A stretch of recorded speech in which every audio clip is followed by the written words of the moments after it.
Hello, welcome to this video tutorial about the binding procedure of the Flying3D X6 model. So you have to start to remove the screw there on top, okay, like it, and after to continue to remove each screw on the bottom part of the shell. Okay. You have approximately 8 screws on the bottom part. I guess maybe it's not necessary to remove the screw associated with the motors, so you will have to prevent to remove them unnecessary, I will see.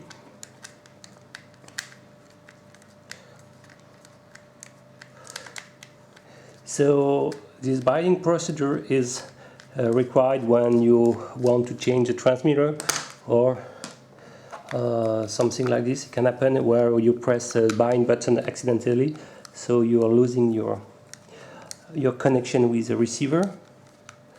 So as for the X8, I advise to install a mini switch. Okay, in these cases it's no more necessary to unmount the quadcopter. If you install a mini switch in the bind plug of the receiver, by turn on this one, you can directly enter in the binding mode, and the best option is to install this mini switch in the battery bay. It means that you can access it from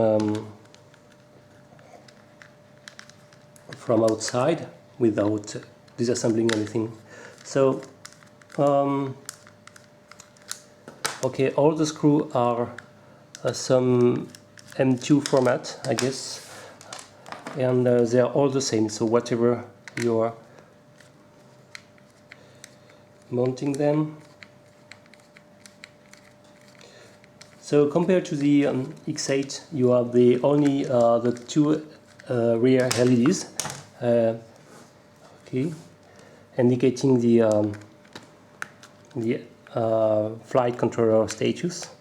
If you are in attitude or altitude mode or GPS, if the quadcopter is well receiving satellites and so on. So all the control LEDs are backside. So I will remove the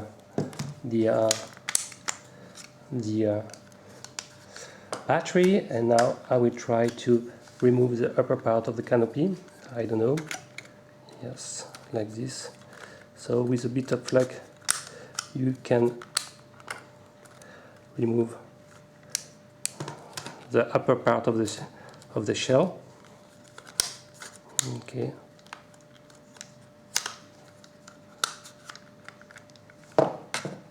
Like this. Oops, I forgot one screw on top. So you have 8, yes, plus 1 screw on the bottom part of the shell, plus 4 screw on the upper part. So now you can access very easily to the quadcopter. So be aware when you remove. Okay. Be soft. Okay, so as you can see, you have the GPS part. And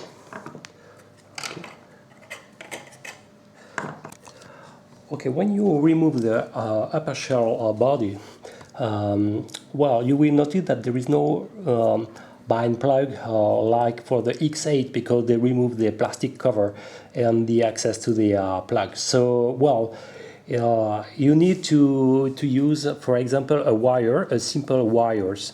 So, for example, I'm using this kind of small tiny hook, but you can case in any case of wire, and you will need 2 shortcuts on the first first column. Okay, so in order to bind mode, you need to shortcut the more the signal pin, which is exactly located on the bottom part. When you have the LEDs on the bottom, the signal wire is this one. Okay, so I will hook my wire like this, and I will do the same with the ground. Okay, so now beware to not touch the other one. Well, it's not important if it's touching the other one. Okay, so if you're doing on the second, so take the first row there, the first row, so one extremity of the wire here on the ground and the other one here on the signal one. Okay, so if I can make a focus there, maybe it will be more better.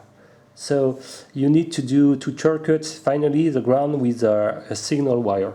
Okay, so when you are doing that, you just need to turn on the transmitter, the quadcopter first. Okay, and you will see that the LED is flashing fast. Then take your remote control like this and press the bind button and turn on the transmitter.